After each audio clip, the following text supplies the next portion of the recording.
All right, welcome to the Monday morning edition Sidelines. Rob Browne broadcasting live from the Red River Ford Toyota Studios in beautiful Wynne, Arkansas. The city with a smile. We'll be with you 8 to 10 a.m. Central, 9 to 11 a.m. east of the Chattahoochee. Man, there is a lot to talk about.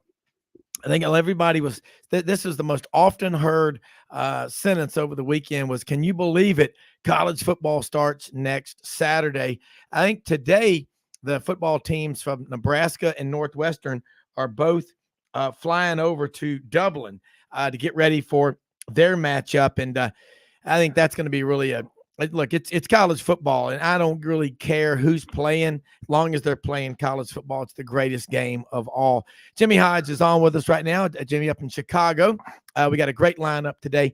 Dave Schultz from Mobile, WNSP. I don't know if y'all know this, but WNSP FM 105.5 in Mobile, the port city, which I love Mobile, some of the greatest food in the world, and the birthplace of Mardi Gras.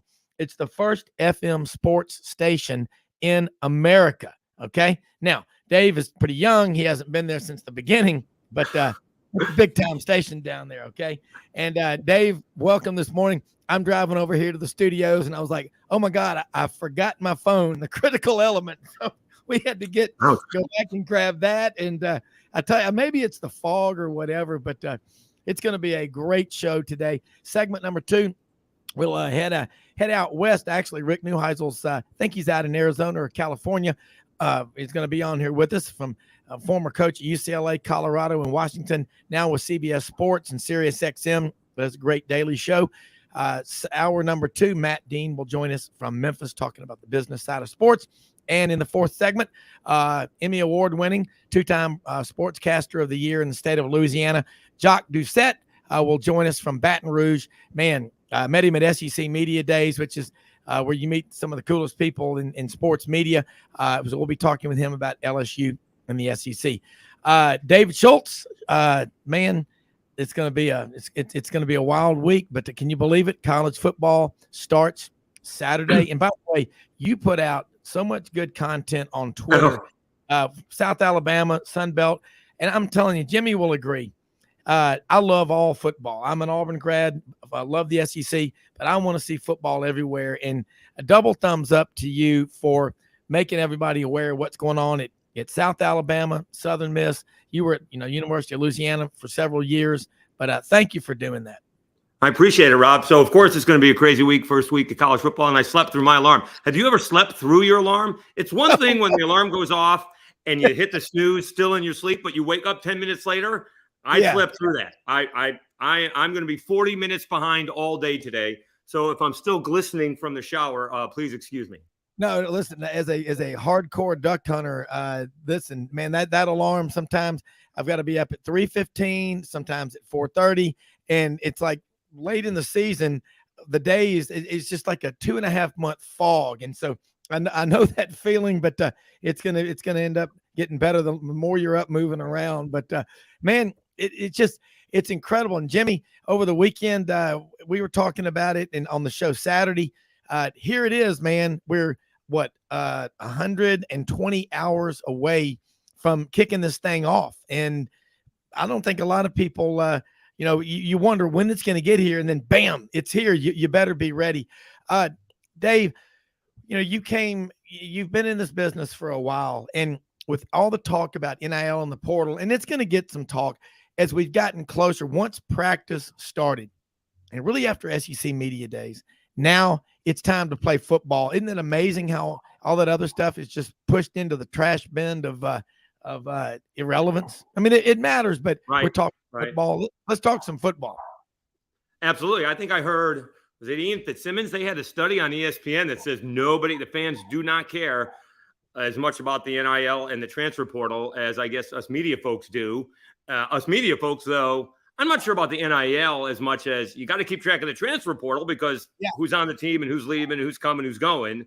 So the fans will care a little bit about that, especially if, people are entering it during the middle of the season. But you're right, and unless it's, Quinn Ewers, who struggles at Texas, all right, or maybe he's worth the money, whatever the case may be. When it's some big-time guys, I think Bryce Young just signed some NIL deals. So when it's the big names, it's going to come up. If it's a conversation piece, it certainly isn't going to be dwelled upon in a 3.5 hour, football game. It might be dwelled upon in South Alabama on a 3 hour sports talk show. So that's a little bit different. But no, I think they want to talk football. Who is going to be the Auburn starting quarterback? That's what we know, right? Although TJ Finley does have a deal with Amazon, as it turns out. So, but they care more. They don't care as much about the Amazon as they do about who's the starting quarterback for the Auburn Tigers. Yeah, and I think that's what's so much fun. I mean, we will talk about it just because it's of interest, but it's all part of football. But now you're right. TJ Finley looks like he's going to be Auburn's starting quarterback, but you've got games against Mercer that are coming up. San Jose State. You got to prove yourself in those games, and then you're going to stump. September 17th, you got Penn State coming in town. So by then, somebody is going to have to be the dominant quarterback. But quarterback battles, if you've got two, you don't have one. So that's why Harsin and Keesaw, they all played quarterback themselves growing up, high school and college. So I think they got a pretty good read on it. And I think a lot of the self-loathing Auburn fans just are waiting for the other shoe to drop because they saw what happened at the end of last season. If you look out of the rearview mirror when you're predicting the upcoming season, you're an idiot. I mean, you really are. You can't base everything on what happened last year. It gives you an indication of what goes on, but give a coach, the first year. I mean, Nick Saban was 7-6. A lot of coaches struggle to meet 500. So a lot of football to be played, Dave. And I mean, you're going to hear about it. We hear about it, but somebody's going to step out there and surprise you because they actually have been working hard to get better in the last year. And people forget that guys they get stuck on what they saw them at possibly in their worst moment. And they think that's the best they're ever going to be. Well, I will go back a couple years ago. I had predicted, and if Jalen Waddle doesn't get hurt, Mac Jones probably wins the Heisman. But because of the way Mac Jones played against Michigan, and he played okay against Auburn, he had a little bit of bad luck in that ball game. But I thought Mac Jones was going to be really good. From what I saw in the few games, I thought he was going to be good. Now, when it comes to TJ Finley, he's never been the guy.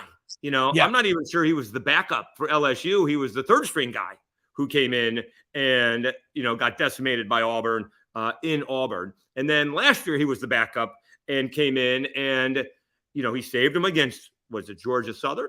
He saved him against Georgia State. Yeah. Georgia State. So he saved him against Georgia State.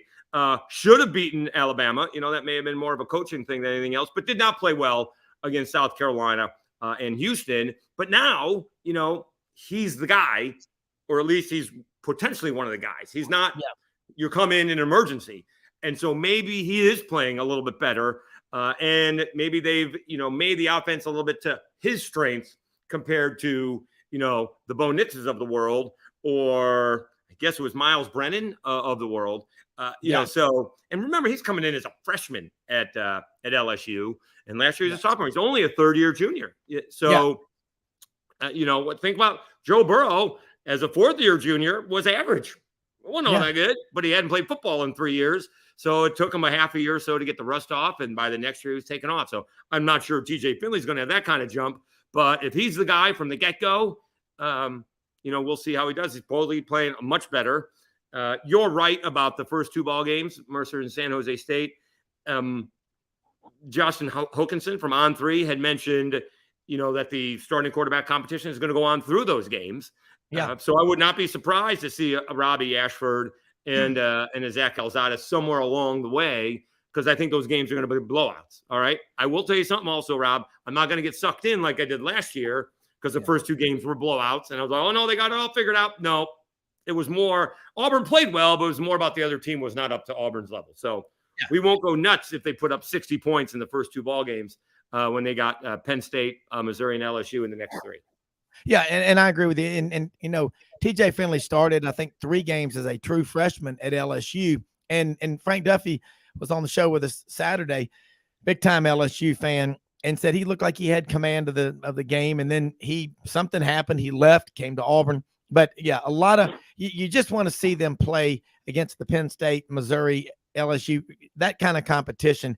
Then you can legitimately say, okay, this guy is ready to go. Jimmy, jump in here. Well, the good thing about TJ Finley, though, was that he wasn't part of that mess at LSU last year. At least he got out a year early, and I guess stepped into another controversial situation with what went on with Auburn. It's amazing in college football how things can change from week to week. We forget last year that Auburn was sitting at 6-2, felt really good about their chances coming in to College Station, and A&M, along with the Alabama game, played their best game of the season and really controlled the game. And then from that time on, it just went downhill. And as we talk about it all the time, quarterback is the key position in college football. And so he comes in and kind of bides his time. And we all know the Bo Nix scenario, in which, he had good moments and not such great moments. And in the Brian Harsin offense, he really does like that drop back progressions quarterback. And Finley, seemed to fit that mode. And a lot of people tend to forget that really he salvaged Auburn's season before it could have gotten off the ground in that Georgia State game. So he's had moments, and I thought even though he was playing on one leg the last 2 or 3 games of the season, especially against Bama, he really made some good plays in that game. So there is talent there. There is potential there. But at the same time, you just got to have all the parts around you. And as Nick Saban says all the time, when we talk about the quarterback position, it's really hard to play that position in this league if your teammates around you aren't playing well. Yeah. And Auburn, tried to figure it out all last year with the offensive line. Again, they had struggles. Then they had flashes where they played okay. This year, they're experienced. They have 3 upperclassmen starting and then 2 transfers who played a lot of football. So, I think they have a chance to get off to a good start against 2 teams that they should beat. But I tell you, I would not sleep on San Jose State. They surprised some people last year. And we all know that if, you're not ready to play every week in this age of college football, you can find yourself in a real battle every week. But this is great about opening week, is that we don't have to speculate anymore. We're going to get answers to these questions because the players are going to answer a lot of the questions that fans, media, and everybody else has by how they perform on the field. And Saturday can't come fast enough. And don't forget too, there's some pretty important games this opening week when you look at Scott Frost and year 5 at Nebraska playing a big game in Ireland, of all places, against Northwestern, who looks to step back or bounce back from a disappointing year last year. And, Brett Bielema from the Wisconsin and Arkansas days, year 2 at Illinois, playing on the road at Wyoming, and then Vandy opening up at Hawaii in year 2 of the Clark Lee regime. And we'll see if how they look on opening day. So again, it's just it's a great time, and we don't have to talk about this NIL stuff anymore, at least for a while. Hopefully a few days. Yeah. Hey, Dave. Now I want to ask you. You know Syracuse and all well, and I keep going back to it. ACC. Your thoughts on the ACC and why Syracuse has a lot. You said most of their money's in New York, but what do you think is going to happen in the ACC? And I'm particularly interested in your thoughts about Florida State. And this is the 3rd year from Mike Norvell. You look for them to win a bunch of games. Are they still going to struggle to get 500? Yeah, there's a lot of pressure on Mike Norvell because if Mario Cristobal at Miami comes in, and he's already done a great job recruiting. Right now, he's got a top 10 class for 2023. Mike Norvell, who got off to an awful start there with the COVID year, he's under a ton of pressure, as is Dino Babers. But the odd thing is, he's got like $10 million left on his contract, and that would be the buyout like at the end of the year. So I don't think he's on the hot seat. I think he needs to win. I would still think it's Clemson, but we'll see. There's a lot of transfers in. Pitt's got a quarterback transfer in. We'll see how Tyler Van Dyke does under Cristobal. We'll see if DJ at Clemson can step up. Clemson's dealing with some injuries on the defensive line that was supposed to be the best in the nation. Clemson may have had the quietest 10-win season in a long time because they won a lot of close games where they didn't necessarily play well, including against my Orange. But they still won 10 games last year. They just didn't do it in Clemson dominating fashion. Dave, hold those thoughts. We're going to take a quick commercial break. I want to come back because I think Syracuse, again, Clemson, the ACC intrigues me. This has got to be a big year for them. We're going to talk about it right after this break.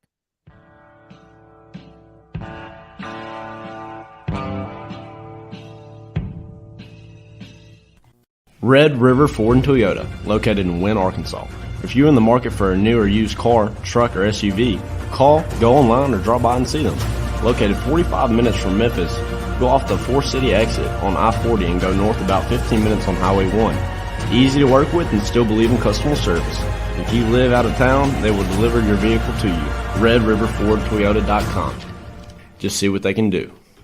Strengthen your seed zone this spring with quality tillage equipment from House Industries. Located in Cherry Valley, Arkansas, House Industries specializes in manufacturing superior equipment that will minimize your downtime and keep you working in the field. To ensure the highest quality control, all design, fabrication, and testing takes place in a 99,000 square foot manufacturing facility located right here in the heart of the Delta. Locate your nearest House equipment dealer online at houseindustriesinc.com. House Industries, breaking ground. Sidelines with Rob Browne. Talk sporty to me.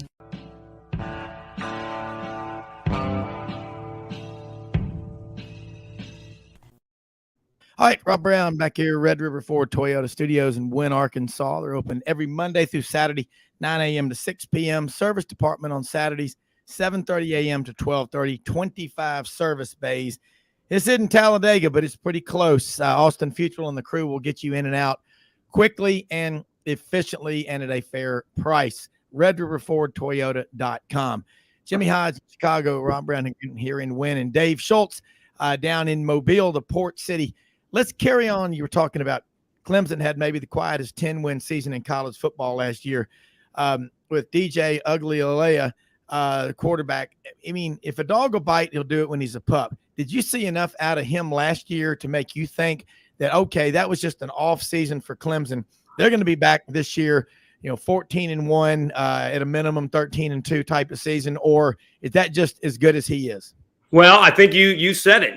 When his freshman year, when he came in there, he played well because he had a lot of talent around him with the offensive line and the running backs and the wide receivers. And then all those guys either graduated or went to the NFL or both.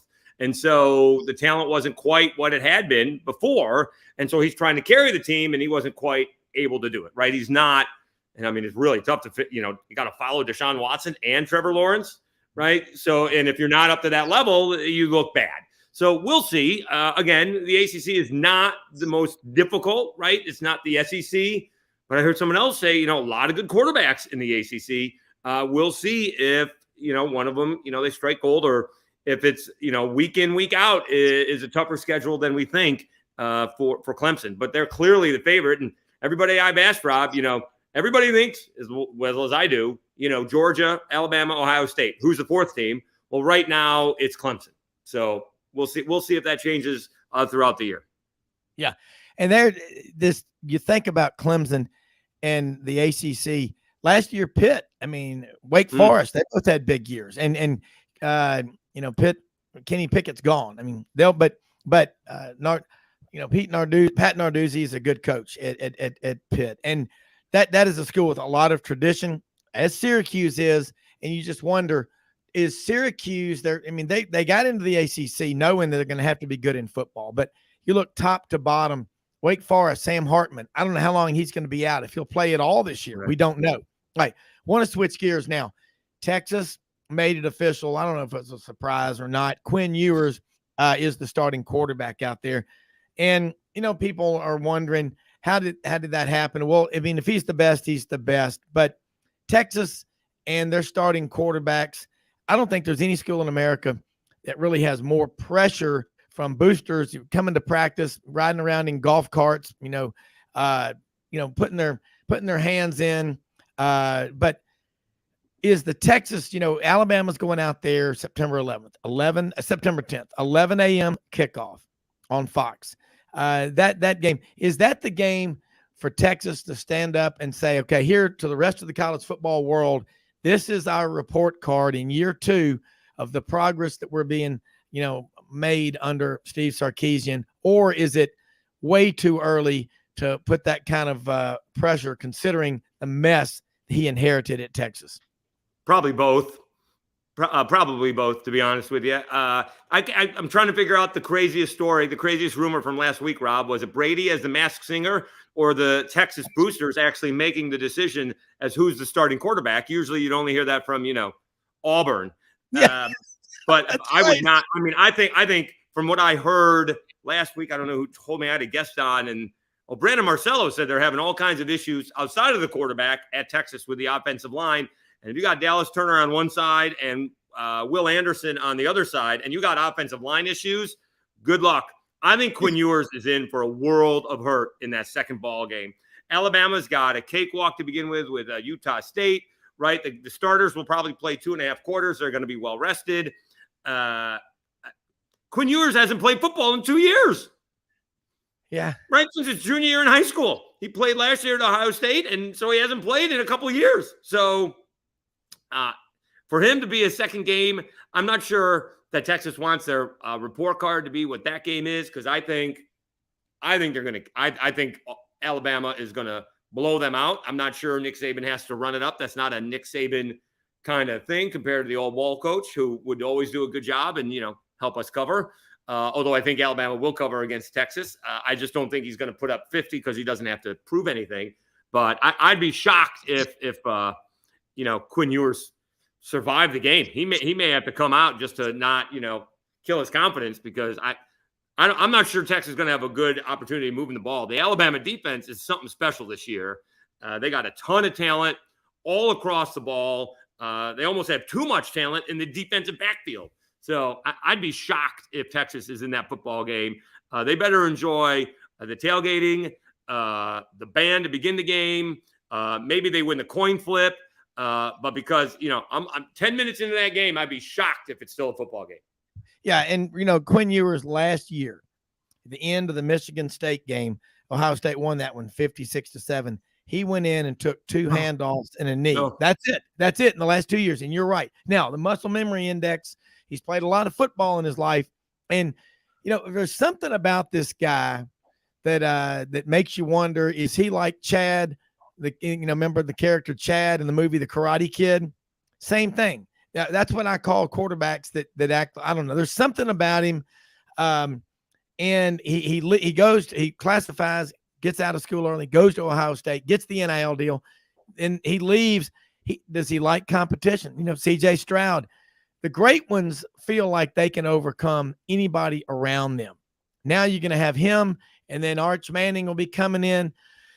That it's going to be interesting to watch this guy, and God only knows how much money he's making on NIL. But I agree with what you're saying about what Alabama's going to do. I think Texas is recruiting well. They're bringing in some good players, but they're not ready yet to face this Alabama. Just Alabama's defense alone will win the game for Alabama.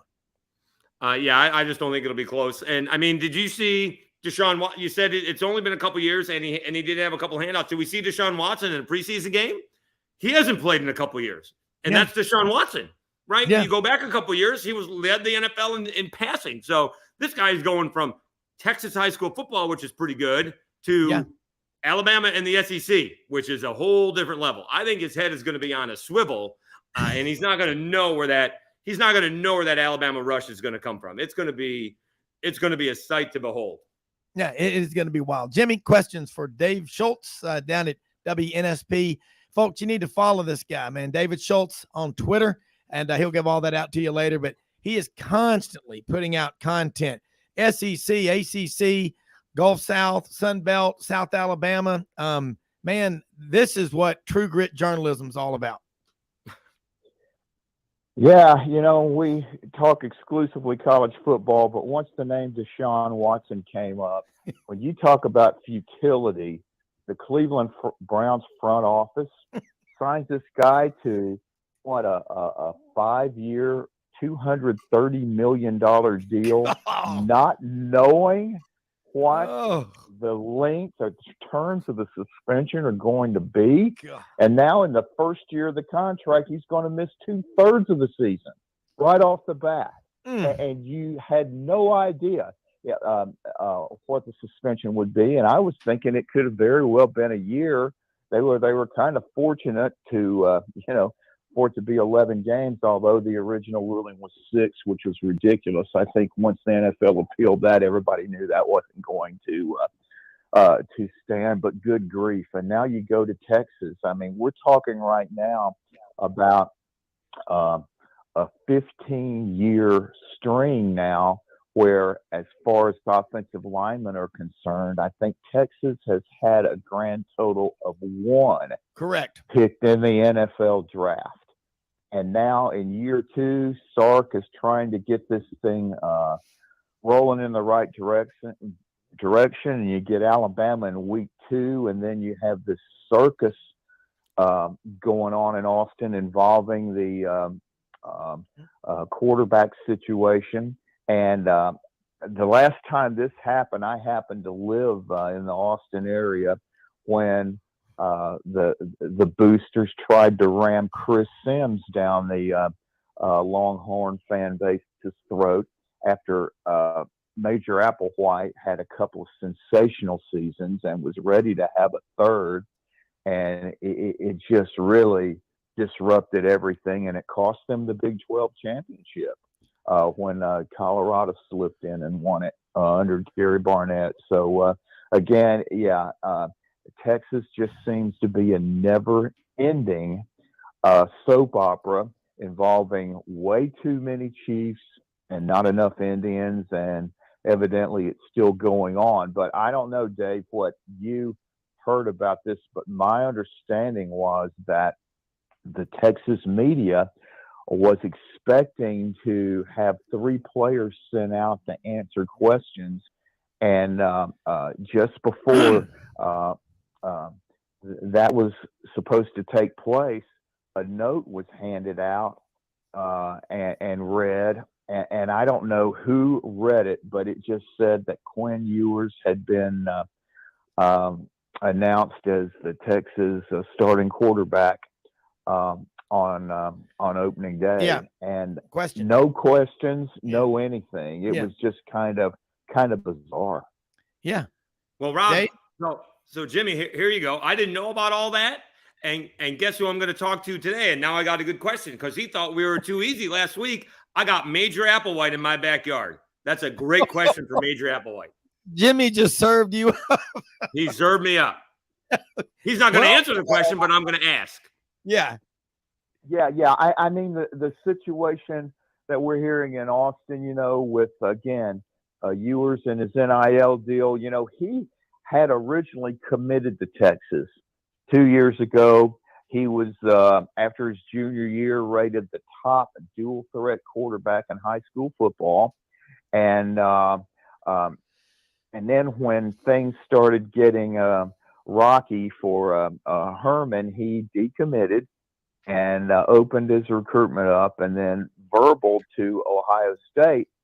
And so this time last year, he was expecting to enjoy his senior we got 1 minute, Jimmy. It's at South Lake Carroll. And then, see, up to that point, everybody thought high school players were going to be able to have NIL deals. And that went through. So he goes to Ohio State after training camp had started, and it was a mess. But hell, we'll go on this later on because I know the break. But Dave, listen, man. This is good. I'm curious what Major Applewhite. You'll put that out on Twitter if I will. He's not going to answer it, but I'll let you know. Yeah, I mean, because that's an interesting case. But look, Dave, we want to get you back on here again next week. Love having you on. Tell people how they can follow you and keep up with you because you put out great content. Just at SchultzyCast on the Twitter feed, WNSP.com. South Alabama is expected to name their starting quarterback. I'm expecting it to be Carter Bradley, the transfer from Toledo. So we'll finally get that out of the way. That should happen today. Hopefully we'll find out who Auburn's quarterback is going to be. I would expect that would be announced here shortly as well. All right. Hey, Dave Schultz, thanks so much. Have a great week. Thanks, Rob. Really Thanks, appreciate Jimmy. your time. All right. Hey, we got another coach on here right now, Coach Rick NEUHEISAL from McClintock High School out there in Phoenix. Went to UCLA, ended up being the MVP of the '83 Rose Bowl. And tell you what, you know a thing or two about quarterback battles, having been a head coach at Colorado, Washington, UCLA. Now you're up on CBS and Sirius XM every day. And first off, Rick NEUHEISAL, thanks for getting up early and joining us on Sidelines. It is opening week of college football. You can tell the excitement, and let's go. Nobody enjoys college football more than those great friends of mine in the South. And it's great to be on the sideline with you, my friend. Hey, it's great to be on the sideline. We love it. We're heading down to Birmingham as soon as the show's over today to an event Kevin Skarbinski's putting on, coachsafely.org, with Lou Holtz, Paul Feinbaum, Dr. Andrews, Jack Crow. There's always football season in the state of Alabama. It never gets over. But loved hearing your show Friday, the Sigma Chi Sigma Nu debate.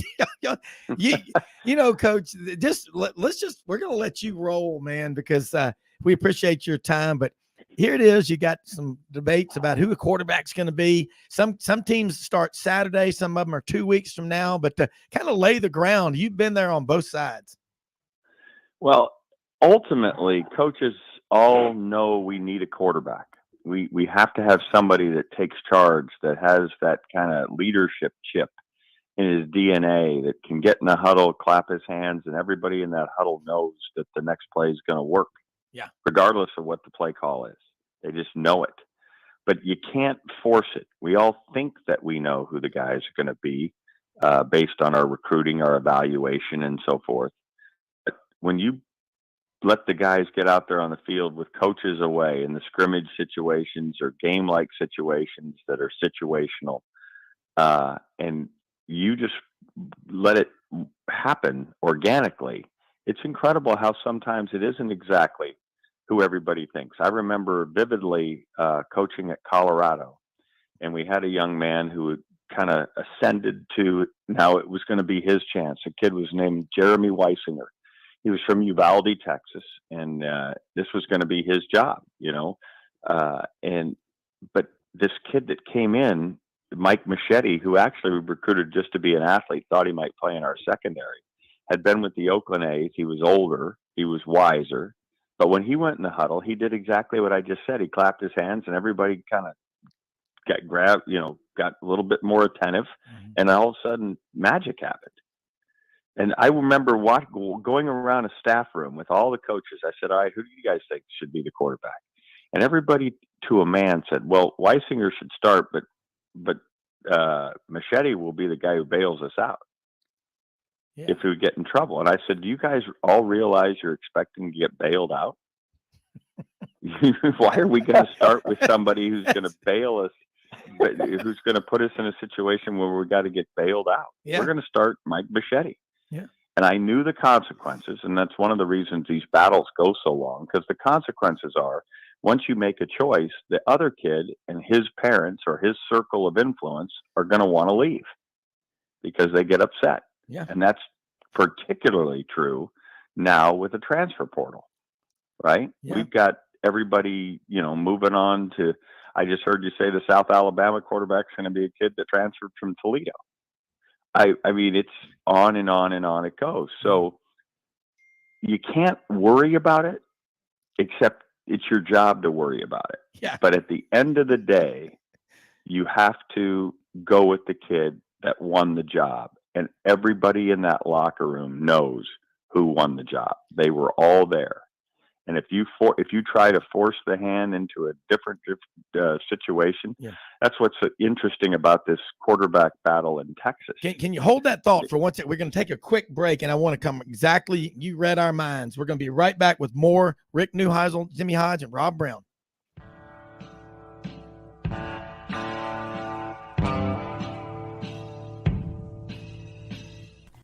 Red River Ford and Toyota, located in Wynne, Arkansas.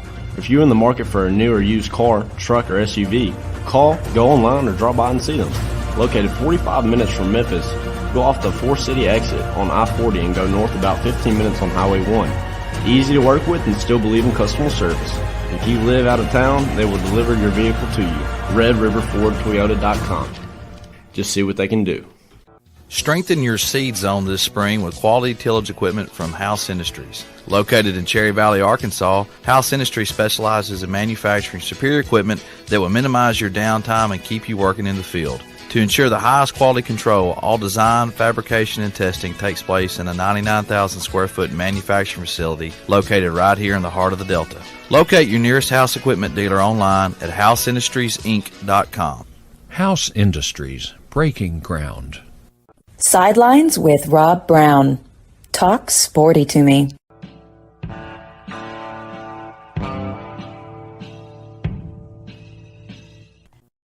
Right, man. This is the week. Opening week starts on Saturday. Coach Rick NEUHEISAL's on with us right now, and right before the break, you were going to start talking about the quarterback battle at Texas. So carry on, my wayward friend. Great Kansas no, that's tune. That's the Kansas. That's the Kansas quarterback. That's right. That's right. Holy cow! No, this situation at Texas is really interesting because if you read between the lines of what Steve Sarkisian said just last week as he talked about the quarterback battle, he basically said that Quinn Ewers, has reclassified. He should be a true freshman, which basically, in my mind, was giving him reason for the mistakes that were plaguing him. Because as he kind of handicapped the battle between he and Hudson Card, he had said that, they both had shown flashes of really good stuff and then, flashes of inconsistency, which are interceptions and missed throws and stuff like that. So, but then he went and he kind of said Hudson has experience, even though it's, not a lot, but Quinn has very little and he really should be a freshman. And then literally a couple days later, he says Hudson Card, and he got a backlash of, the social media machine got going in Austin. No way you're not going to start Quinn Ewers. You spent all this money in NIL, blah, blah, blah, blah, blah. And then he named Quinn Ewers. Now we'll wait and see if Hudson Card stays around. But it's a fascinating tale given the fact that why would you say the things you said about the competition if you didn't think you were going in the other direction? And it was, if you were this inner circle or the circle of influence of Hudson Card family, close friends, you got to be wildly disappointed. And now there's all this innuendo out there that the social media forced Sark's hands. First of all, it can't be true. Yeah. Because if it is, it's the beginning of the end for Sark. Yeah. But the fact that people think it is where coaches just, you got to be real careful about these battles. You got to listen. They got to be one in the locker room. They got to be one on the field, and that's it. And everything else, just folks come to the game. We'll prove to you we made the right decision. Yeah. Now, like this summer, back when UCLA and Southern Cal decided they're going to go to the Big Ten, I texted you. Mm-hmm. You were in Hawaii. Good for you. I mean, who wouldn't want to be there? But all right.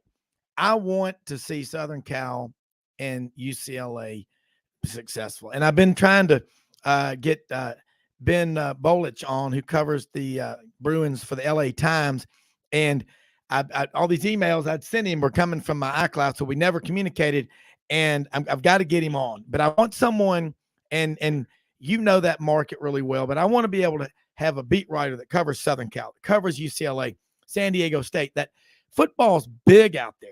By the way, I saw the new football stadium, San Diego State. That is a beautiful stadium. Football matters to people out there. And while, some of the schools in the SEC have been the, benefactors of guys leaving the West Coast and coming over and playing in the SEC, you do not want to see iconic brands like Southern Cal and UCLA, struggle. It's just going to be crazy. But your thoughts about that and what the next shoe that might drop will be and what size it'll be? Could it be Oregon and Washington, Stanford and Cal? What do you think is going to happen? So you're right. I was on my way to Hawaii when the news broke that SC and UCLA, my alma mater, were on their way to the Big Ten. Yeah. It was completely understandable to me and still devastating. You know, I'm a West Coast guy. I've been booed or fired by every team out here, right?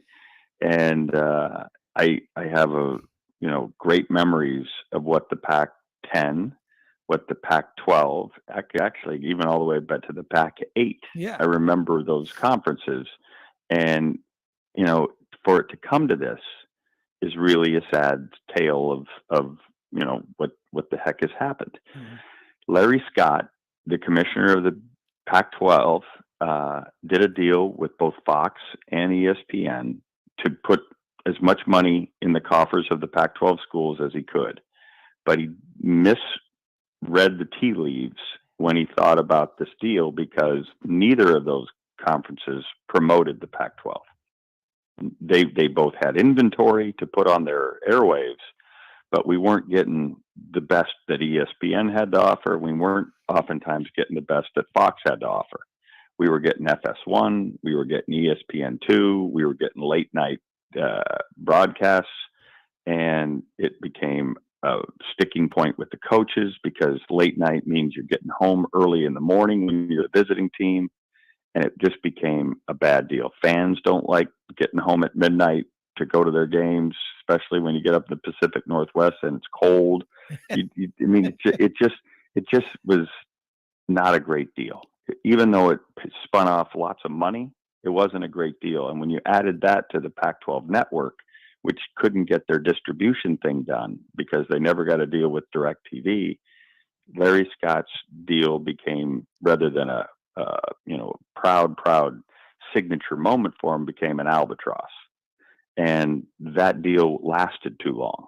And USC sat there, and part of the reason the Trojans haven't been on the landscape for the last 8 years of the college football playoff is their own, Mm-hmm. they were internally messed up. Yeah. They had some things going on where they had to make switches. Pat Hayden and both Lynn Swan both ended up getting let go as athletic directors. Those are iconic names at USC, and both now won't come back on campus. I mean, you can't screw that up, not with your heroes of the past, right? Yeah. And I said, when George Kleofkoff got the job, he had one job, and that was to secure USC. Because despite the fact they haven't been to a college football playoff, despite the fact they've not been around as a relevant player in the college football mosaic the last 8 years, they are still the absolute brand that matters most in the Pac-12 footprint. Yeah. And for the Pac-12 TV deal. Mm-hmm. You cannot not have the Trojans. Yeah.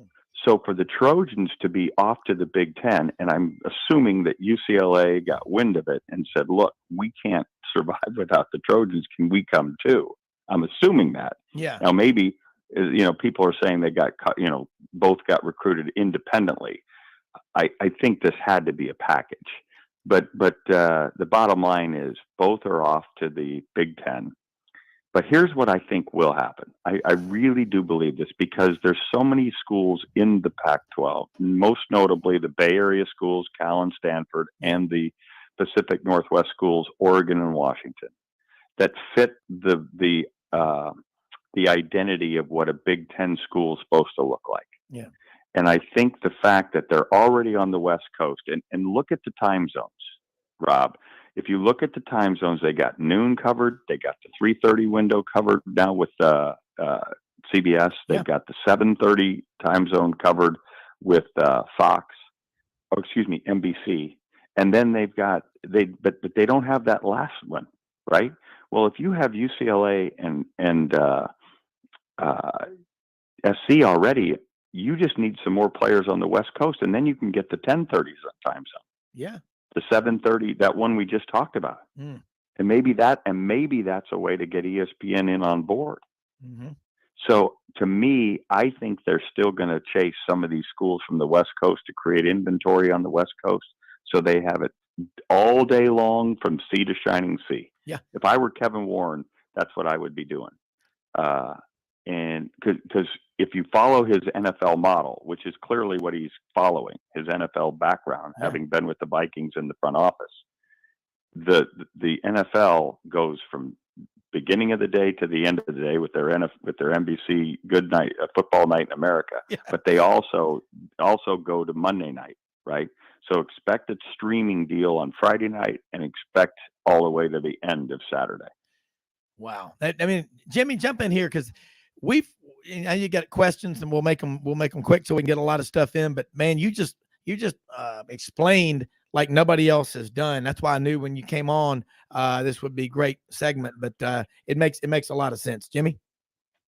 Yeah, well, I certainly foresee NBC taking the primetime spot because the CBS is just going to, move their 3:30 Eastern time segment, to the Big Ten, obviously, and then next year they're going to divide the two conferences. I think they're going to have 15 SEC games in the final year of the deal. Right. And then 7, I think, for the Big Ten. But what I wanted to ask you, Rick, was it seems like to me what Kevin Warren would ideally like to do, and I think they would probably be well along the path of doing it, except they're waiting for Notre Dame. And as more time passes, I think, the feeling is growing that Notre Dame is going to stay independent if they possibly can, because when this NBC contract is up in a couple of years, NBC knows that value of the contract. They're getting a great deal on it, and that they're going to have to pay a lot more. But if Notre Dame did express interest in joining the Big Ten, I mean, it would just be a great opportunity for NBC. But until that happens, you've still got these other schools in the Pac-12. And what I'm thinking is that Kevin Warren and certainly the administrators at USC and UCLA would love to have a Pacific division of the Pac-10, because you don't want your only two Big Ten West Coast schools, having to play every road game a minimum of 1,500 miles from home.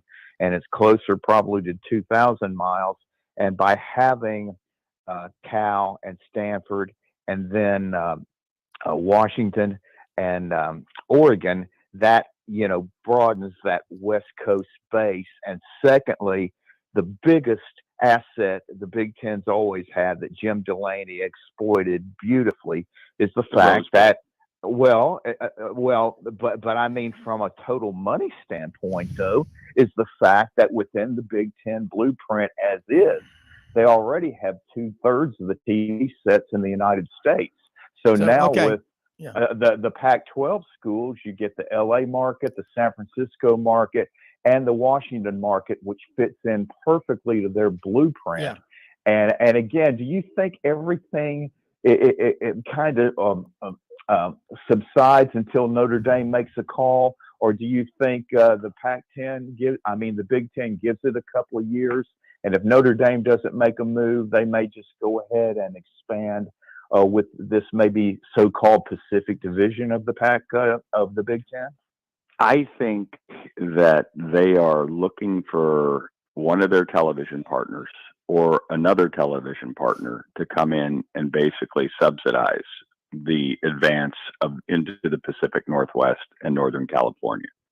I think they're looking to say, okay, we can get that other window. We can move this thing further and expand our brand into not only a different portion of the country, but also a different portion of the Saturday in America, and so that's what I think is gonna be their next play. The Notre Dame question is an interesting one. Notre Dame, I think you're exactly right, is really fighting to keep their independence, and they have the leverage because obviously if you're the SEC and ABC and Disney, you would prefer them staying independent than going into the Big Ten. We would prefer them to be independent. So there's a way to leverage, if you're Jack Swarbrick, to say, okay, we want to do some non-conference games with the SEC. We want to do some non-conference games with the Big Ten. We're going to make both of you guys happy, and we're going to keep our cake or have our cake and eat it too. The issue with whether or not that plays will be evident to all when the college football playoff announcement is made.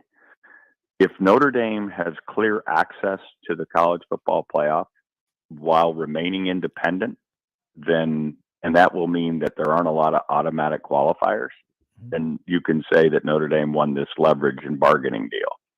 If there is not a lot of room for Notre Dame, because you have to have one of your conference to get in, and the minimum and the list of how many at-large teams is a small one, relatively speaking, then Notre Dame will have to say, you know what, they're forcing our hand here, and we'll wait and see what Notre Dame does. Most likely joining the Big Ten. Rick, all that being said, college football needs leadership, and we need a commissioner. I mean, if they do it, I think you'd be the ideal choice. You're also an attorney, but you've been through, the battles. You've been a player. You've risen to great heights at UCLA, successful as a coach. I mean, we need someone who also loves the game. I mean, that's what you do. And you can tell it when you're on. Your energy level is like that of a 21-year-old starting quarterback for UCLA. I mean, that's, but we need, hey coach, we need You're that. Kind. We need that. You're kind. Well, let me say this. I'm right with you, because I've said many times on the air that for our show Full Ride on Channel 84, that there's no one with the job description of looking after college football. Everybody's got a job description to look after themselves, whether it be the commissioner of a particular conference, whether you're the athletic director or president of a particular school, the head coach. You got to look after you. Yeah, that's your job, right? But as these kind of conquer the world moves are made, the machinations being deliberated and then acted upon by both the SEC to add Texas and Oklahoma, and now the Big Ten to add UCLA and USC, and we'll wait and see more, because he's certainly been transparent about his want to continue. Mm-hmm. I think he said he was going to perpetually be looking, right? Yeah. So if that be the case, then maybe those guys become the commissioner, because the more you swallow of the rest of the landscape, the more you are now your job description becomes a little bit more global. And so maybe we're headed towards that. We've also had, overtures that, out there that we're moving away from the NCAA, which is kind of a wounded animal right now, and not the dangerous kind of lying on the beach, just, taking some last breaths. But we've talked about now maybe the college football playoff being a governing body.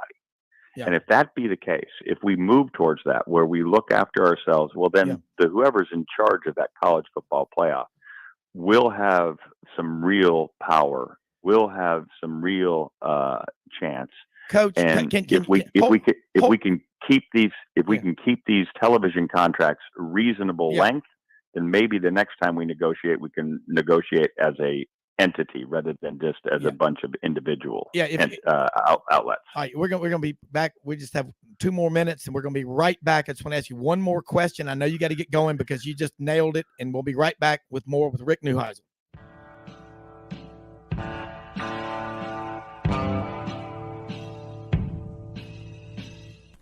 Red River Ford and Toyota, located in Wynne, Arkansas. If you're in the market for a new or used car, truck, or SUV, call, go online, or drop by and see them. Located 45 minutes from Memphis, go off the 4-city exit on I-40 and go north about 15 minutes on Highway 1. Easy to work with and still believe in customer service. If you live out of town, they will deliver your vehicle to you. RedRiverFordToyota.com. Just see what they can do. Strengthen your seed zone this spring with quality tillage equipment from House Industries. Located in Cherry Valley, Arkansas, House Industries specializes in manufacturing superior equipment that will minimize your downtime and keep you working in the field. To ensure the highest quality control, all design, fabrication, and testing takes place in a 99,000 square foot manufacturing facility located right here in the heart of the Delta. Locate your nearest House Equipment dealer online at houseindustriesinc.com. House Industries, breaking ground. Sidelines with Rob Browne. Talk sporty to me.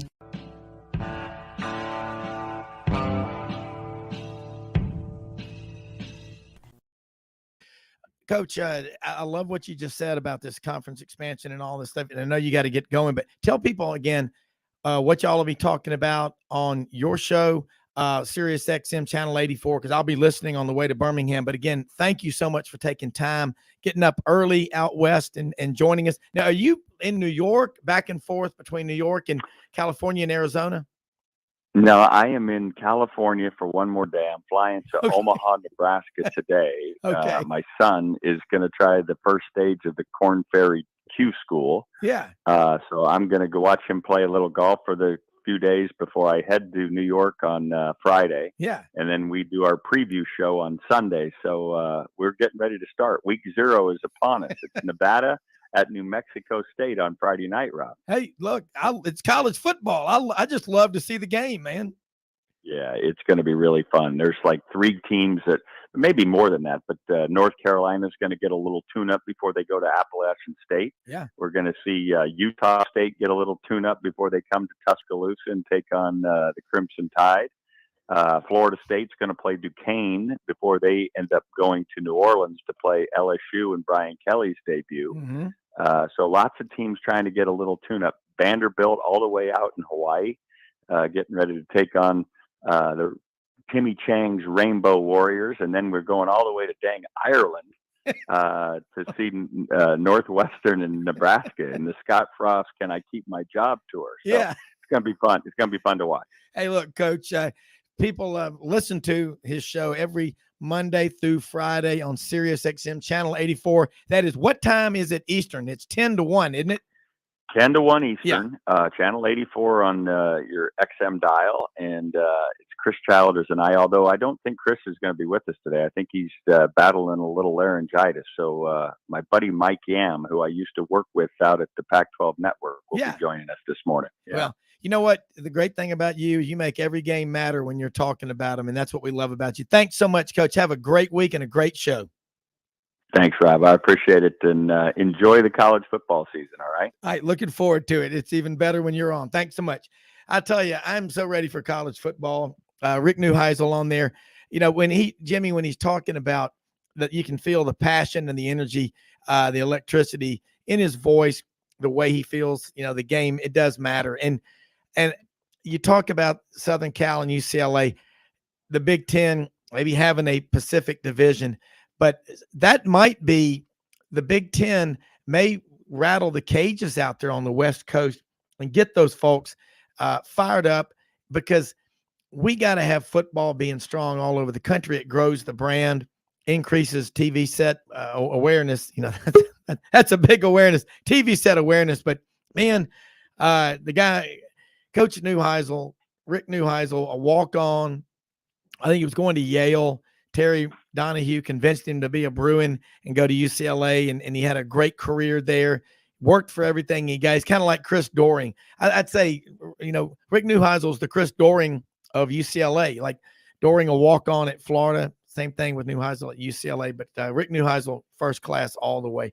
All right, Matt Dean joins us right now. Matt, Rhodes College, 31 years as a basketball coach, 16 of them, associate AD over there, administrator, understands the business side of sports. But what makes him really special is he's from Iowa. He just has that Midwestern, practical, common sense. And he's got a son on the staff at Oregon, he's been at A&M the previous 4 years. So, Matt, look, man, let's talk some. It is game week, I guess week 0 they call it, but it starts Friday night. Nevada's going to be playing. Rick NEUHEISAL just talked about it. We got Saturday, Northwestern and Nebraska over in Dublin. So, you know what? What are your thoughts about it? And aren't you excited that we get to talk about actual scores and stats versus purely speculation, which is fun, but this is even funner? Rob, thanks for having me on. I'm thrilled. Looking ahead, I'm obviously really excited. I'll be in attendance at the Oregon Georgia game, but as a Big Ten guy, I'm really curious about Nebraska Northwestern. Scott Frost has been in the media recently for some interesting things with some of his old linemen and workouts, and this is, I think, year 4, and they have not even been to a bowl game, I believe, under his leadership. And Pat Fitzgerald is one of my favorite coaches in college football, and I just think I think Northwestern is going to be ready. I think it's an interesting venue. Obviously, a lot of fans are going to be over there, and I'm just really, like a lot of our listeners, just really curious and anxious to watch college football. Well, you know what the great part about it is? You're a fan, a junkie, an addict when you don't care who the teams are. It's just college football. I mean, that's the thing I love about it. And, we talk about a lot of people are really shallow mentally when they say, well, who's going to watch, Iowa play in Minnesota, or who's going to watch, Rutgers playing against Nebraska, or who wants to watch, Ohio State playing Indiana? Hell, I will. Jimmy Absolutely. will. I mean, it doesn't look. That's what we say when Harold Grader, our good friend, executive VP of the AutoZone Liberty Bowl, is on. And when I see him at media days, he's up there for every coach, and he's there at Big 12 media days, meeting with every coach, because obviously they have that partnership. But he is a college football chef, connoisseur, but appreciate the game. And that's what, you look down your nose. Well, I'm not going to watch that game or this game. Well, you got to ask yourself, when people talk like that, what the hell did you ever accomplish in your life without people helping you along the way? And, some schools, they struggle. Some of them they perpetually struggle. But being a fan, how about all the Cubs fans out there? You know what? All these people that back in 2016 or 2017, when the Cubs won the World Series, that started wearing Cubs gear. No. I like the guys like Bill Murray, and Jimmy's a Cubs fan, but they've been Cubs fans forever. They called them lovable losers or whatever, but they loved the fighting spirit of the Cubs. I mean, of course, who couldn't get hooked with Harry Carey and Steve Stone, broadcasting the games on WGN? But that's what matters is, as a college football fan, is that you are there, win or lose. I mean, we used to say win, lose, or tie, but we don't have ties anymore. Win or lose, you're going to be pulling for your team. It's the brand. It's the jersey. It's the grass on that campus. That's the bricks and the mortar. I mean, you look at the people that you can't just compartmentalize it. Be a fan of this school in one sport and a fan of that school in another sport. Are you kidding me? What are you going to be? I'm a fan of my kid in football season, but I don't really pay attention to their basketball season because they're not very good. If you want to step up and say, the family, the LSU family, the Notre Dame family, the Auburn family, whatever, then, I know some families treat each other pretty poorly, but, you got to have their back all the time. And your program's arrived when people say they're going to the game. I don't even know who we're playing, literally. I'm just going to see my school and just to be there, but I'm not leaving. Remember the Seinfeld episode, Jimmy and Matt, when he talked about, what is it about people? Everybody's talking about, we're going to this game, we're going to this concert, we're going here, we're going whatever. He goes, and then as soon as they get there, they go, okay, when are we leaving? Nothing. Few things make me as angry as people that leave at the end of the third quarter because they want to beat the traffic. Why did you even go to the game? Why don't you enjoy it and enjoy it? Look, college football is the greatest game there is. We're getting through some bumps with NIL and the portal and all that stuff. Man, those are just, scabs in the face of life. You know what? We'll get through all this stuff. Tony Barnhart was on here last week. We talked about it. Other people can't write your story. You got to write it. College football, the fans own college football. Thank you, Buddy Martin. Rob, I'm a lifelong Iowa fan. So I grew up Midwest guy, Hawkeye fan. When they were 3-8 before Hayden Fry arrived back in 1979, he came into Iowa City. He said He said, we're going to scratch where it itches. We're going to find a way to get this done. And even through the last 4 years when my son, as you mentioned, worked on the A&M staff, last night for 2 hours, Rob, you know what I did? I'm watching a replay of the Texas A&M Mississippi State game on SEC Network. My wife was at the game last year. It was a devastating loss for the Aggies. And I'm sitting there just kind of going through play by play, knowing the result, just anxious to watch some college football. And you're right. You know, the fan base of these programs are just incredible. And doesn't matter. Right now, everybody's 0-0. And I think that's what's the beautiful part about right now is these teams that didn't go to a bowl game last year, they're hoping to get 6 wins, Rob, because they want to go to a bowl game. And these teams that won 7, 8, 9 games last year, they're thinking, hey, can we make a run, stay healthy, get hot, and maybe have a chance to go to the National Football College playoff? And it's just such a great month. I think the first 3 to 4 weeks, you know, with all the great matchups. Last night, spent time going on trying to find a parking spot for the Mercedes-Benz Dome for the first game. You know, it's 2 weeks in advance. I'm trying to reserve a parking spot, you know, just because I want to make sure that it's an easy path to get to the tailgate opportunities. I mean, for us, it's been a way of life. As an administrator and a coach for 32 years at one place, my family, my 2 boys, my wife, we live for this stuff. And quite frankly, I'm looking forward to the Iowa-South Dakota State game, which I'll be watching on my phone as I'm in the Mercedes-Benz Dome watching Oregon and Georgia. That's how we roll. And, you know, even though my son's at Oregon this year, still pull for the Aggies. They were a great place for him to start his career. And I think the Aggies, you know, I'm going to tell you another guy that I'm looking forward to watch play. I know I'm off subject here, but Will Rogers. I watched that game again last night. He just took apart a really good Texas defense. Played a lot of zone, a lot of 3-man fronts. I would have questioned getting more pressure against him, but Will Rogers is one of the best quarterbacks in the SEC, and hardly anyone's talking about him. I mean, he's really good football player. Yeah, he really is. And if you're staying at the Omni, North Tower, South Tower, I was just down there for SEC Media Days. You're going to be right next to Mercedes-Benz Stadium, but make sure we had Kimberly Bowden, the CEO of the College Football Hall of Fame. I met her down there at SEC Media Days. Make sure you go to the College Hall of Fame. Close by, isn't it? Yeah, it's all right there together. Jimmy? Yeah, well, Matt, if you're looking for a parking spot, you might want to park maybe in Marietta and just take MARTA. Exactly. That's a good point. It's a good idea. Jimmy's, and it's cheap. Yeah, it'll just drop you right at the doorstep of where you need to go, and it won't be hard to find to get you on the way back to your original parking spot, and you're away from a lot of the chaos. But you're talking about that A&M Mississippi State game last year. It's a classic example of how crazy college football is, because you never know what's going to transpire from week to week. 7 days later, A&M upsets Alabama. They look like a completely different team against Mississippi State. That offensive line didn't look like they had anybody that could block me. And Calzada was just sacked numerous times. He looked totally confused. And again, you know, you just never know what's going to happen from week to week. And to me, that's why, in my opinion, when people from the outside just say, oh, this team's going to just roll to an undefeated year and win the national championship, it's just not that easy.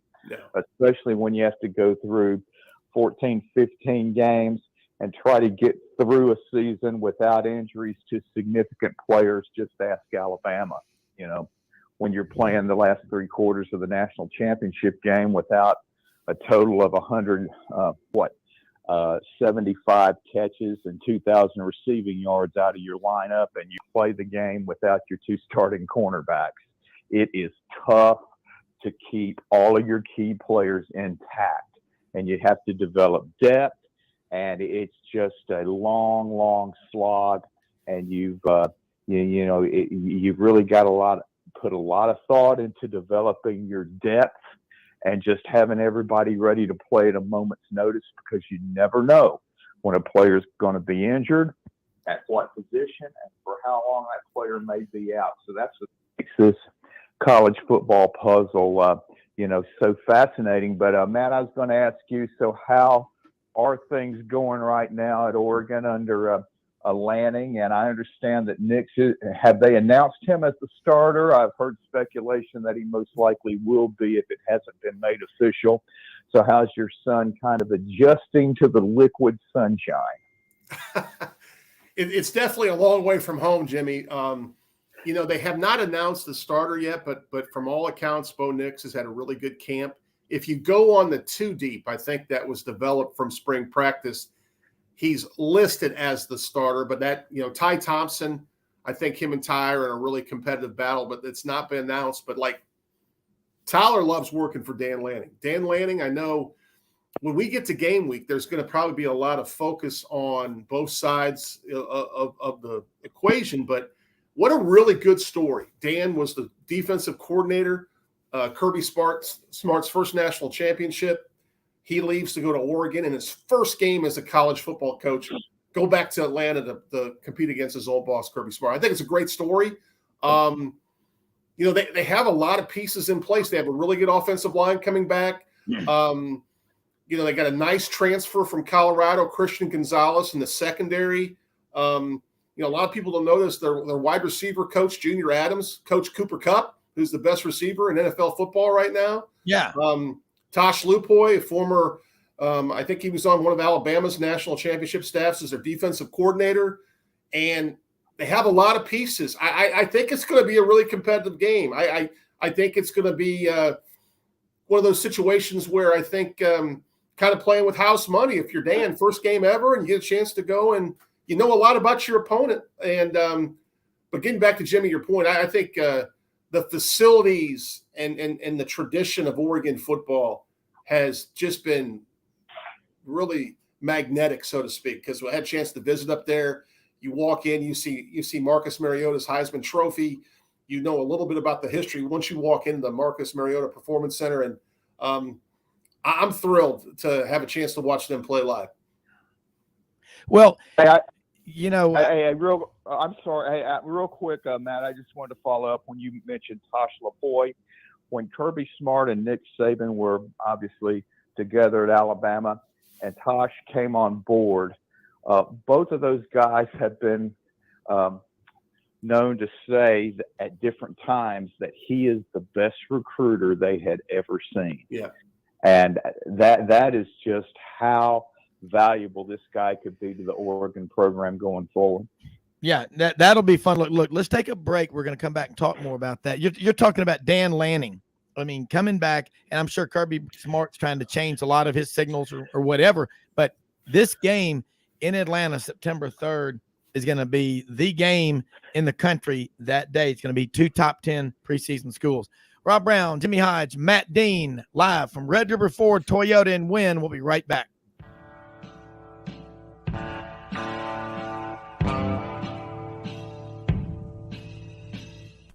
Red River Ford and Toyota, located in Wynn, Arkansas. If you're in the market for a new or used car, truck, or SUV, call, go online, or drop by and see them. Located 45 minutes from Memphis, go off the 4-city exit on I-40 and go north about 15 minutes on Highway 1. Easy to work with and still believe in customer service. If you live out of town, they will deliver your vehicle to you. RedRiverFordToyota.com. Just see what they can do. Strengthen your seed zone this spring with quality tillage equipment from House Industries. Located in Cherry Valley, Arkansas, House Industries specializes in manufacturing superior equipment that will minimize your downtime and keep you working in the field. To ensure the highest quality control, all design, fabrication, and testing takes place in a 99,000 square foot manufacturing facility located right here in the heart of the Delta. Locate your nearest House equipment dealer online at houseindustriesinc.com. House Industries, breaking ground. Sidelines with Rob Browne. Talk sporty to me.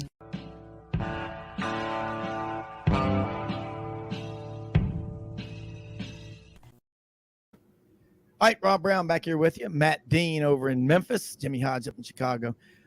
We are broadcasting again live from Red River Ford Toyota in Wynn, Arkansas. Open Monday through Saturday, 9 a.m. to 6 p.m. Check them out on the website, redriverfordtoyota.com. Trust me on this one. They will deliver anywhere. They will deliver anywhere. So get on the website, redriverfordtoyota.com. Matt, this is a big game. Jimmy's right about Dan Lanning, the impact. But this Oregon brand just keeps they just keep getting they are. We know about Phil Knight and all, but they keep themselves out front all the time. And here they are right now in the Pac-12 with Southern Cal and UCLA leaving. Who knows? They may go to the Big Ten. They may stay behind, but they have a chance if they have a big year and win the whole thing to really cement themselves as a power and the most powerful program that plays on the West Coast in a West Coast conference. What does that really mean, though? Well, you're right. I think right now with USC and UCLA moving to the Big Ten, there's a lot of questions in terms of what's the future conference-wise for Oregon. But going back to your theory, well, not theory, but it's true. The brand of Oregon football right now is very strong. They have to get back to a little bit of playing their brand of football because Utah bumped them twice last year. Utah's a really good football team. So I think their focus right now is strictly trying to win their side and get to the the Pac-12 championship game in December. And that's why I go back to this first game.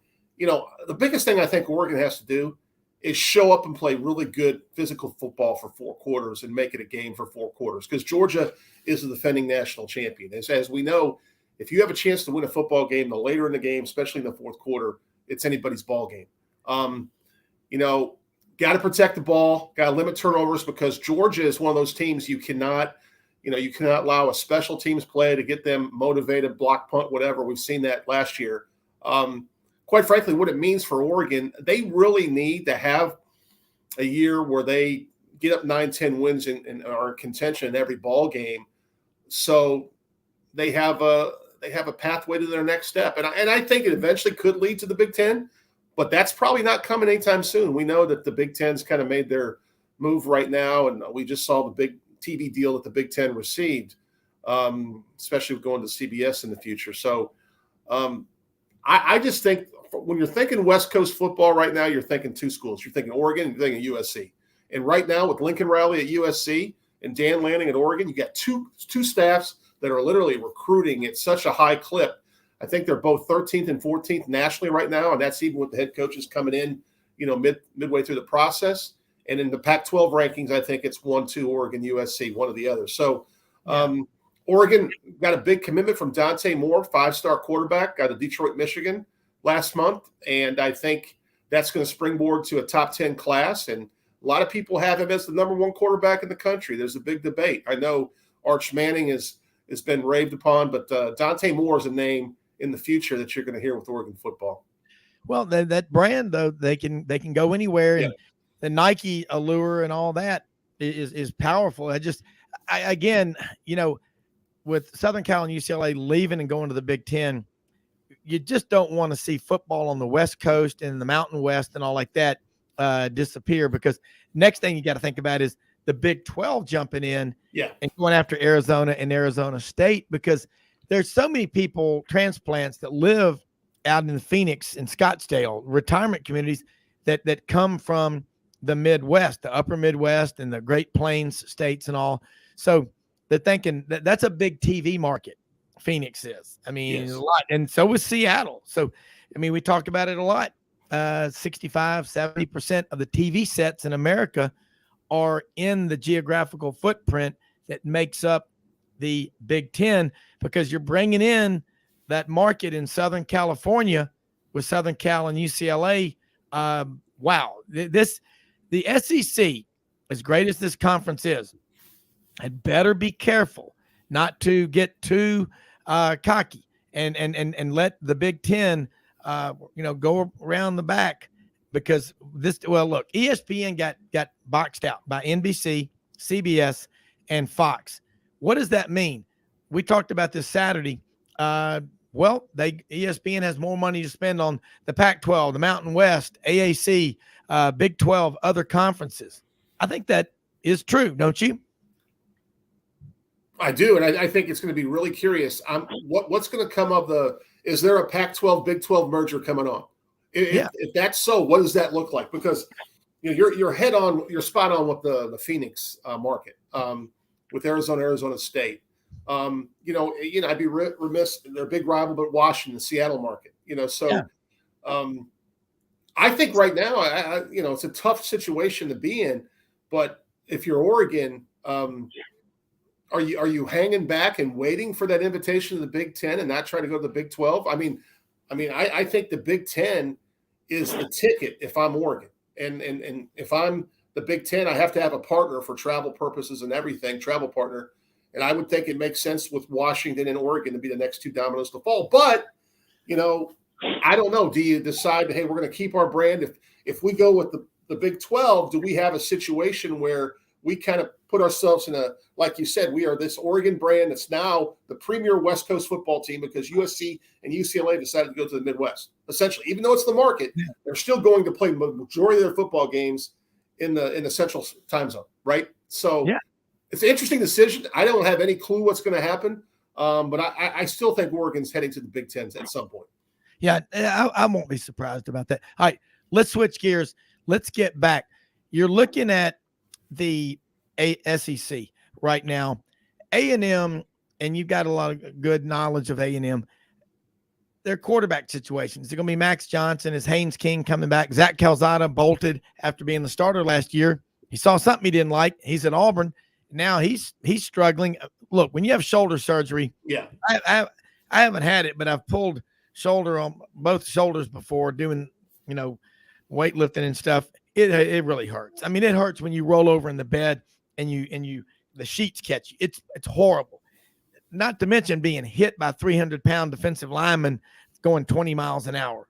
I just wonder, there's so much excitement and hype around A&M, but again, they're not settled on a starting quarterback. And last year they were 8-4. They had some close losses. They probably could have been 10-2. Some they could have balls bounced their way, but this is year 5 for Jimbo. We bring this up a lot, but what are the expectations? They're high, but what are enough wins to keep A&M's fans happy? Because they've got so much money invested in Jimbo. He's building the foundation for a lot of long-term success. But year 5, you look around. I mean, most people don't survive that long when the expectations are that high. Well, first of all, in terms of the Aggies, I just have a big affinity for Zach Calzada as a warrior. Yeah, what he did last year, he played hurt the whole season. Mm-hmm. That Auburn game where he got jolted, in the middle of the field trying to get a first down, came back in the football game, and that was a game, really it was won by their defense. When Bo got hit, and then the run back touchdown for the Aggies kind of put that one away in the fourth quarter, right? Yeah, I think it was like a 16-6 game, if I'm not mistaken, something like that. I'm not sure the score, but 20-3. Yeah, it was probably 9-3 at the time when that play happened. I apologize. Yep. So anyway, let's talk about this year. They may have one of the best quarterback rooms in the country. I'm a big fan of Haynes King. I really am. I think I watched Max Johnson beat the Aggies on that last 85-yard drive against LSU last game of the season. Max Johnson's the reason they beat the Aggies last year. And they have a freshman. Connor Wegman is going to be a star. I'm telling you, a star. That's where Jimbo's going to excel because he's got a great quarterback room. Where last year they lost Kellen Mond, Haynes King gets hurt in the Colorado game. Yeah. Honestly, Calzada comes in and finds a way for them to win the Colorado game on the road, and then he ends up, like you said, they were 8-4. I can make an argument Zach played well enough for them to be 10-2. I mean, he had some drop passes in the Ole Miss and Mississippi State game. He had a really, I thought the defense the last series kind of let them down, and normally they execute in those situations. In the LSU game, there was a play on the punt return before the last LSU drive where it looks like it was a fumble, but the whistle blew apparently, so it didn't happen. But I think the Aggies are a 10-win team. I think though they beat Alabama last year, that game was at Kyle Field in College Station, and I think they're going to probably have a tougher time with some of the offseason stuff. That game's definitely been circled by Coach Saban, whether or not he admits it or not. That game in Tuscaloosa, it's going to be a great football game. But I think I got the Aggies 10-2 in either second or third in the West. But I'll tell you, every game. I was watching Will Rogers last night. Look how KJ Jefferson in Arkansas. Yes. Arkansas physically just took it to the Aggies last year. Arkansas is a really good football team. How good will Jackson Dartby for Ole Miss, and really Auburn. I mean, one of my favorite running backs in the country, Tank Bigsby. I mean, if they get the quarterback play that they need, the defense is going to rise to the occasion. I mean, heck, they had Alabama beat last year. I know you know this, Rob, probably a sore subject. They had Bama beat. Yeah. Well, you've got to have one thing Brian Harsin talked about over the weekend was field awareness. And Jimmy and I have talked ad nauseum about that. But you gotta know, he said, we got 10 guys coming out, we need 11, or we got 12, we need 11. Just little things like that. You better get all that stuff down because you better not have a quarterback who's indecisive. And so, that's what practice is for. You're cleaning up all the odds and ends. But I think the SEC West again this year, like it was in baseball, it's the toughest division, college or pro, in any sport, Jimmy. Well, it always is, but I think A&M is going to have a really interesting 3-game stretch when Miami comes to College Station in week 3. We get an idea of just how strong Miami is. We know Van Dyke had a great season at quarterback last year, and anytime you have a quarterback who's had a season of really significant success behind him, that's a big plus, especially when you're coming into an environment like Kyle Field. And then the very next week, they have that big game with Arkansas at Jerry World. And then the very next week, you go to Bryant-Denny. So that's a 3-week stretch of brutal opposition. So we'll have a pretty good idea of where A&M stands at that point. But again, there aren't many divisions in college football in which you're going to run into lots of times a 4 or 5 game streak of just a quality opponents that, if you're not playing at a high level, you're going to come out on the short end. So that's what, again, makes it so interesting, about the SEC because, you just don't face many subpar teams. Well, I mean, there's no easy days, and not in the SEC. Matt, you're right. And look, when you ask somebody about the SEC West, you can make a case for everybody to win at least 7 or 8 games. I mean, that's scary, which means some of them are going to win a lot more, and certainly Alabama is going to win. Look at the talent that they've got. You're right, and we always say this, but I'll give you an example. You take Arkansas, you put them in the Big Ten West. I can make an argument they can run the table. I mean, they're that good. And then who knows if they win 8 or 9 this year? And we're talking about every week, even the crossover games. You think about it. I thought South Carolina made some of the best improvement in college football last year. Will Shane Beamer and that group with a transfer quarterback that had Heisman Trophy expectations at one point. Will South Carolina take a step? I'm really looking forward to watching Kentucky. I think Will Levis is one of the best quarterbacks in college football. You talk about he has a little Josh Allen in him, if you ask me. Yeah. One of these times, someone's going to take it to, compete for Georgia on that side, and it wouldn't surprise me if Kentucky's that team this year. And then, honestly, Georgia coming off a national championship, can they get back to the title game? Can they win the East? I think they will, but I think, there's going to be a lot of competition for that. And I just think right now, Bryce Young and Alabama and losing last year and the motivation they'll have, I don't think anyone stops Bama. Yeah, they look to be a juggernaut this year. And last year, we all know about the injuries. Everybody has players get hurt, and that's not an excuse. That's just a part of playing football. It has an effect every time you play. You look at the teams that win the conference and the national championship and look at their starting 22 plus the special teams guys.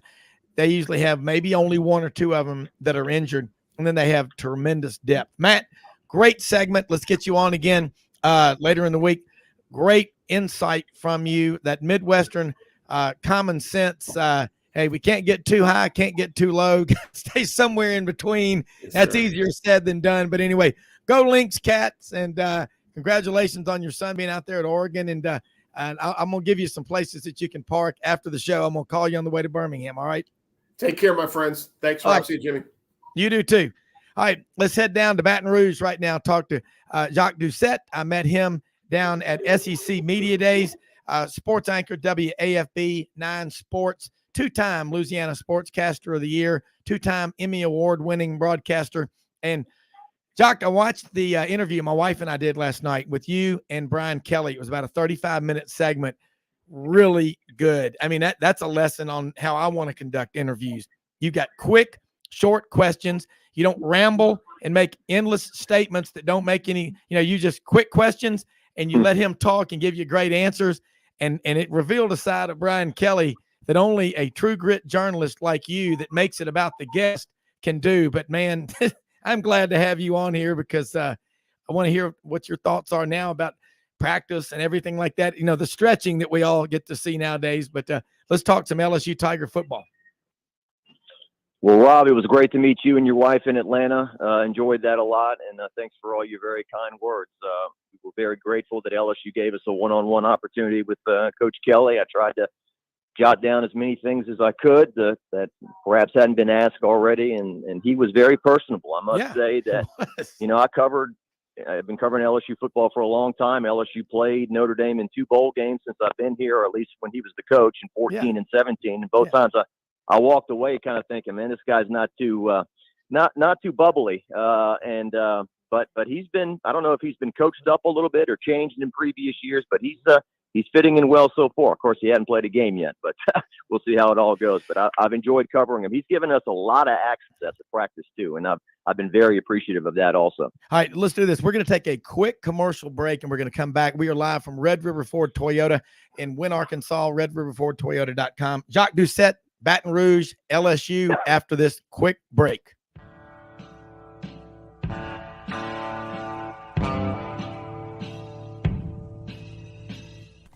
Red River Ford and Toyota, located in Wynne, Arkansas.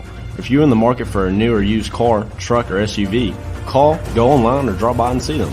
Located 45 minutes from Memphis, go off the 4-city exit on I-40 and go north about 15 minutes on Highway 1. Easy to work with and still believe in customer service. If you live out of town, they will deliver your vehicle to you. RedRiverFordToyota.com. Just see what they can do. Strengthen your seed zone this spring with quality tillage equipment from House Industries. Located in Cherry Valley, Arkansas, House Industries specializes in manufacturing superior equipment that will minimize your downtime and keep you working in the field. To ensure the highest quality control, all design, fabrication, and testing takes place in a 99,000 square foot manufacturing facility located right here in the heart of the Delta. Locate your nearest House equipment dealer online at houseindustriesinc.com. House Industries, breaking ground. Sidelines with Rob Browne. Talk sporty to me.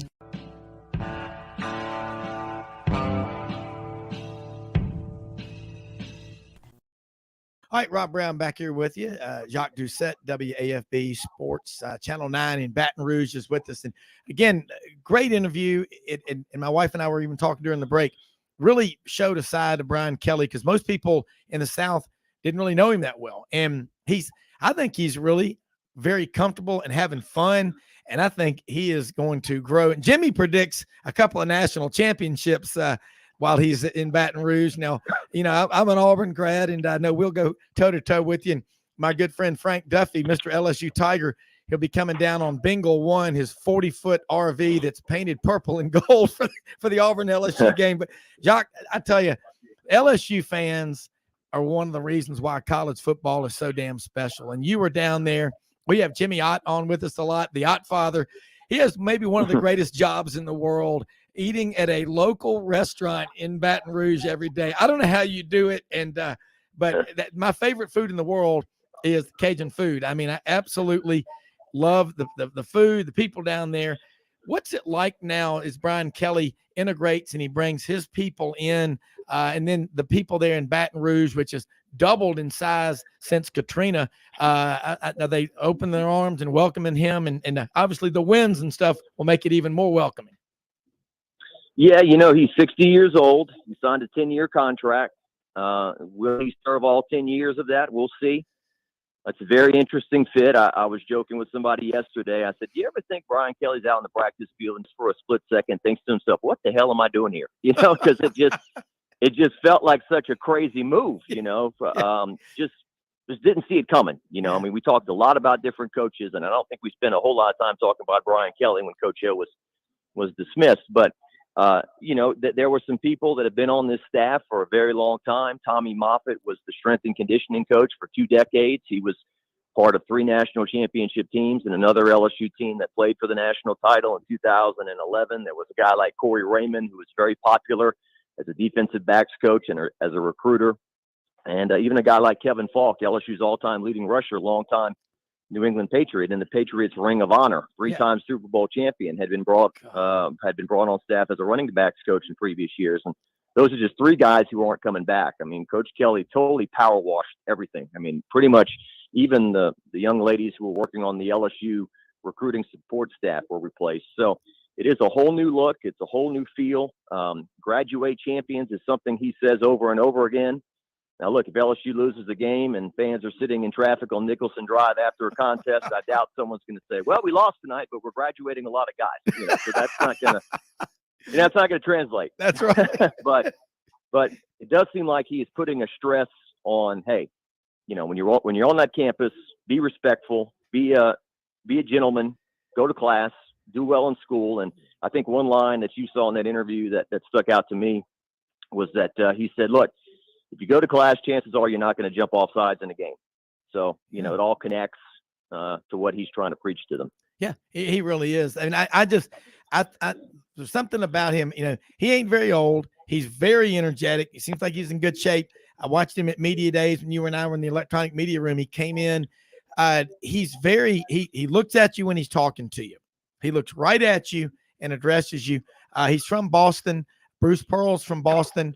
Nick Saban was considered an outsider. West Virginia, not exactly, you know, Upper East Side of Manhattan. I mean, he was from a small town in West Virginia, but you fit in when you win.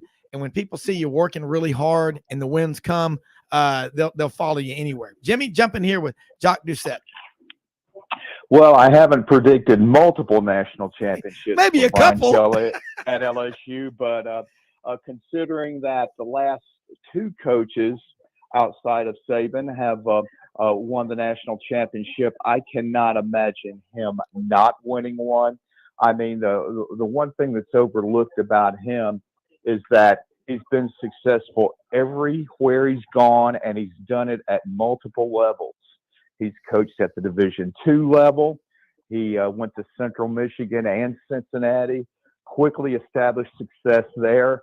And I think Butch Jones should attribute a lot of his success to Brian Kelly, because he replaced Kelly at both Central Michigan and Cincinnati, and all he had to do was just step in while the Mercedes was still running, and was very successful there. And of course, it allowed him to get the Tennessee job. But he comes across as a guy that, as you said, when you look at him, he looks really relaxed, because he realizes he does not have the entrance requirement restrictions that are a reality at Notre Dame.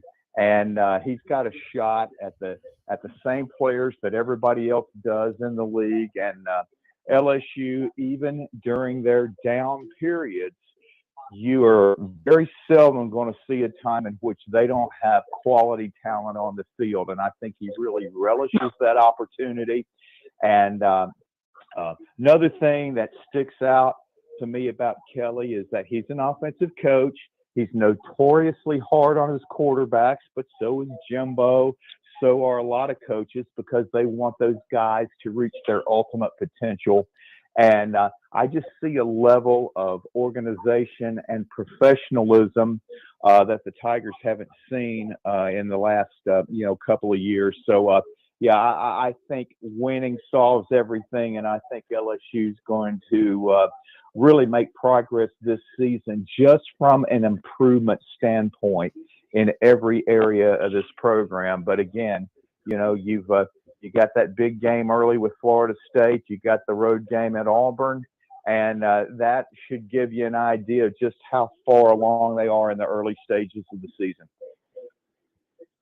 Well said. I totally agree with everything that you just said. I think Brian Kelly also brings a history with offensive linemen and developing offensive linemen, which, LSU and Alabama seem to ping pong back and forth between who's got the most players in the NFL. And despite that, LSU has not produced a tremendous amount of offensive linemen over the years. You've got your Andrew Whitworths and Lael Collins and some of those guys, but really, it's been about, the defensive backs, the wide receivers, the defensive linemen. And so that's a position that's really slumped the last couple of years. The running game hasn't been there. So you hope he's going to address that as well. And it probably won't happen overnight. I know that Vegas has LSU at 6 or 7 wins this year, but I think by year 3, I think LSU should be competing, maybe even year 2, who knows, for something really significant with him as the coach. And as you said, he's the most professional, most organized.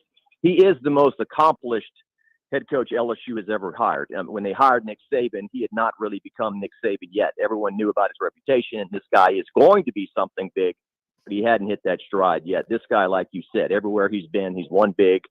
And, I just watched that Manti Te'o documentary that's on Netflix. Yeah. And, they talked about his senior year. I remember that so well that, Notre Dame gets in the national championship against Alabama, and they've got no business in the game, and they get totally blown out of the water. And that same year, LSU had Alabama in Tiger Stadium and should have won the game. That was the infamous, from LSU's perspective, TJ Yeldon swing pass. And so that's what I kind of brought up. If he's got that kind of talent to go head to head with somebody in a national championship, as opposed to 5 draft picks against 40 in 2012's case, then he's got a shot. Jacques, asking about the quarterback battle. Jaden Daniels has come in from Arizona State. We know Miles Brennan is out. Howard, Nussmeier. Who do you think it's going to be? It may already be decided, but which one have you seen the most of, or that your gut feeling tells you can be a perfect fit for Brian Kelly, if there is such a thing? Well, I think it's trending towards Jaden starting the first game against Florida State. He's got the most experience. He started 30 games at Arizona State. For whatever reason, his numbers digressed. In his freshman year at Arizona State, he was close to 3,000 yards passing. He had 17 touchdowns and 2 interceptions. Last year, he was at 2,300 yards with only 10 touchdowns and 10 picks. So what happened there? I'm not sure.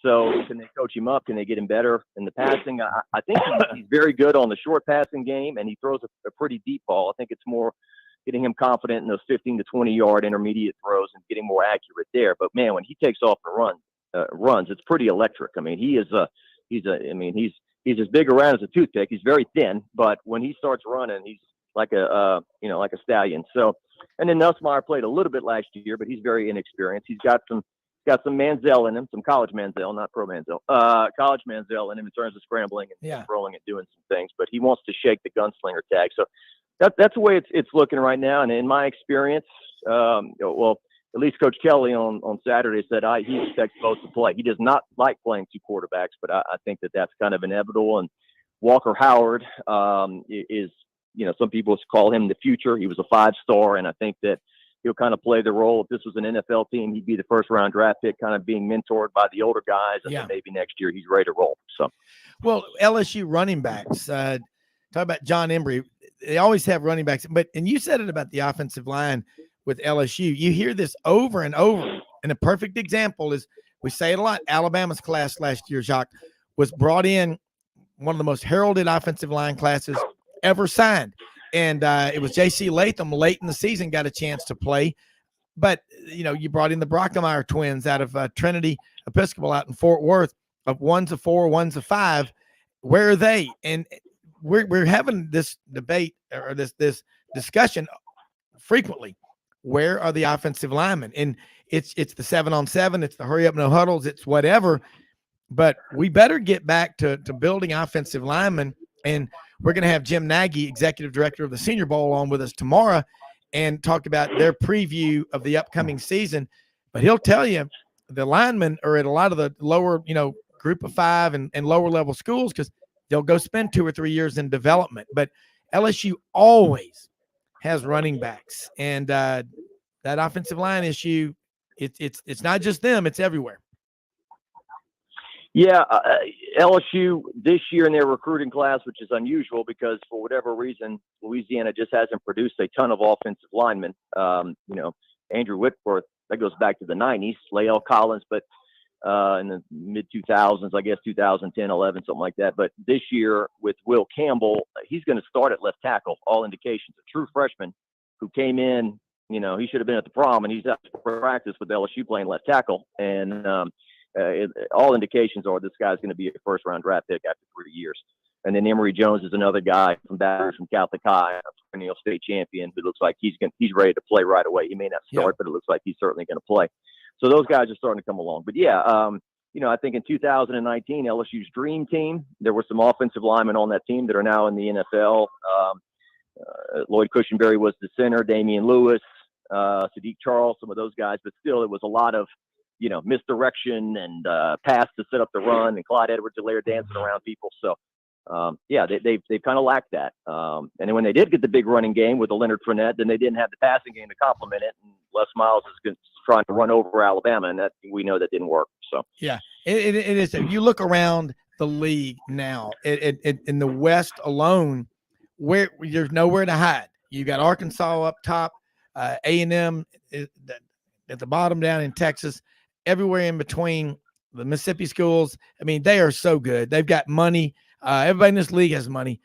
You look at Auburn and Alabama, at LSU. There are no easy games. People say, well, why are you going to this game? It's like, well, you're going to see your team play, first of all. But I don't see any weaknesses in the West. And the East, yeah, I do. Vanderbilt at the bottom.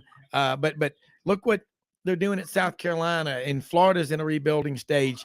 You knew a little about Napier being in Louisiana, and LSU, Auburn, a lot of schools had a chance. They didn't take him, but now he's starting to get rolling. Same thing's happening at LSU. Look what's happening in recruiting with the Tigers. At first, it takes a while to get to know those coaches, but how big is it to have Frank Wilson on your staff? Yeah, that's huge. And you referenced earlier about recruiting. I mean, since July, LSU has gotten Caleb Jackson, a verbal commitment, a great running back. That school is about 3 miles from LSU. Shelton Sampson, 5-star wide receiver from Catholic High, commits. That school's about 5 miles from LSU.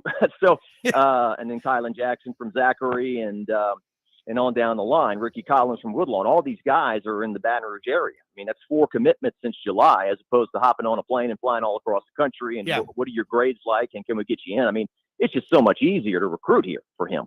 So yes, Frank Wilson, certainly a guy who has always been thought of as one of the best recruiters in college football, and big time Louisiana background, New Orleans roots. And yeah, he's doing a heck of a job. Yeah. Jimmy, we got about 2 minutes left. Quick question.